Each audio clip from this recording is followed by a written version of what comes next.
welcome back to my channel.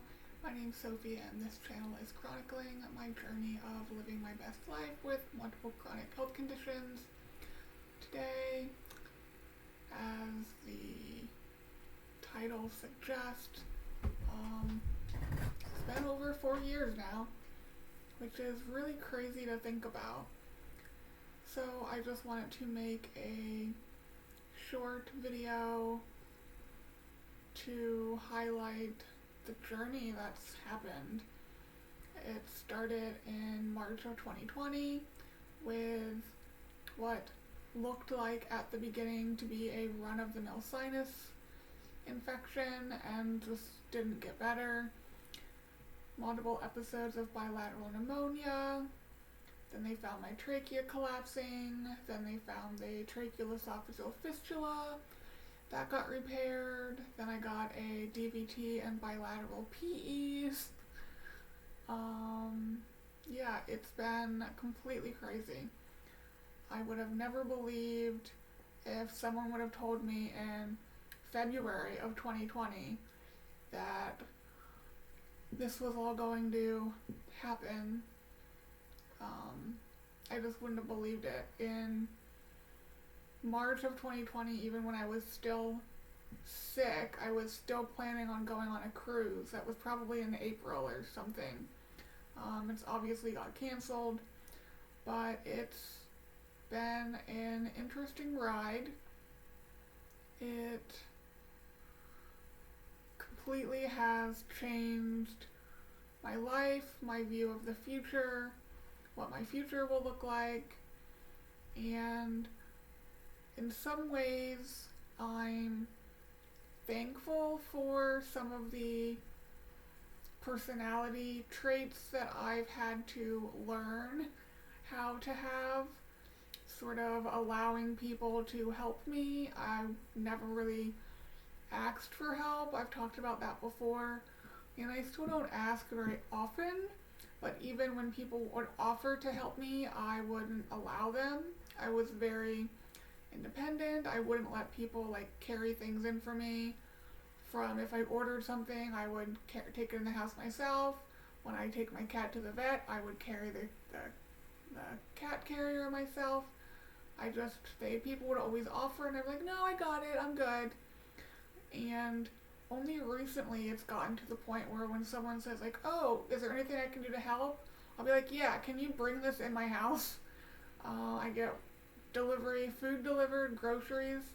I get it delivered from Walmart. Last time I got it delivered, I had all these water bottles. I get their flavored water.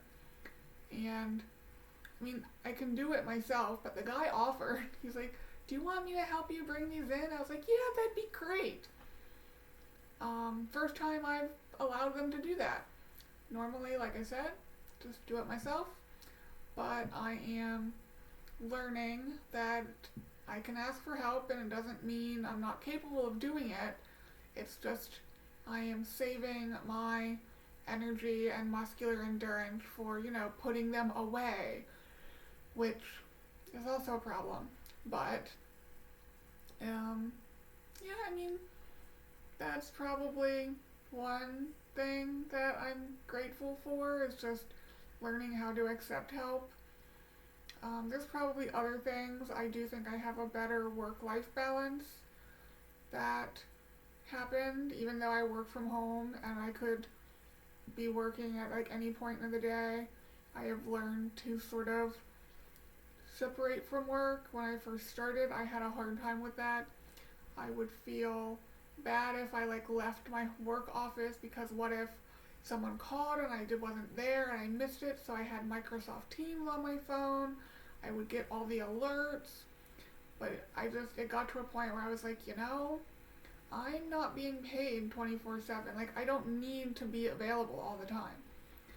And now when I take off from work, I took off in February, I went to concert. I was off for 2 days. I did not go in my work office at all. I did not check Microsoft Teams or email at all. And that was the first time I did that. Normally, when I'm off from work, I still check emails. There have been times I have worked on my days off, not because I needed to, but because the people I call were like, oh, like, I don't want to skip a week, but I can't move days or whatever. And I'm like, okay, like, I guess I can, like, call you, like, one call, it's not a big deal. But this time I was like, no, I'm off these days. Like, we can either skip or I can move you to a different day. And that was the end of it. And it was fine. Like, the world didn't end. So yeah, learning to set boundaries is definitely a good thing. I wish I had that earlier in life in other situations, but getting there. But yeah, I just can't believe it's been 4 years. When the memory came up on Facebook about being sick and everything, I was like, man, 4 years. But I am, like I've said in a previous video, for the most part, I am okay with my current, maybe not my current functional level, because it's gotten worse, but if we go back to, like, when I first started working, like, if we go back to, like, the first half of 2023, I was okay with that. I was going to the gym, once or twice a week. I think I was going on vacation. I don't know. Not really. I think I was just going to Cleveland Clinic. That doesn't really count. And then, I don't know what happened, and things have been not as good since about the middle of 2023. There's been different issues being the problem, but things have just not been the same since. Yeah, this video is basically just me blabbing, no real point. It was supposed to go up yesterday, but I was trying to get a lot of stuff done yesterday and did not have time to record anything, so didn't happen. I will hopefully have a more thought out video on Wednesday. Don't know what yet. Yeah, just life at the moment. Not really doing much. As I've said, maybe I will talk about my upcoming trip that I may or may not go on. I don't know. Maybe I'll talk about that Wednesday. Anyway, I hope you guys are having a good day whenever it is you are seeing this, and I will see you in the next one. Bye, guys.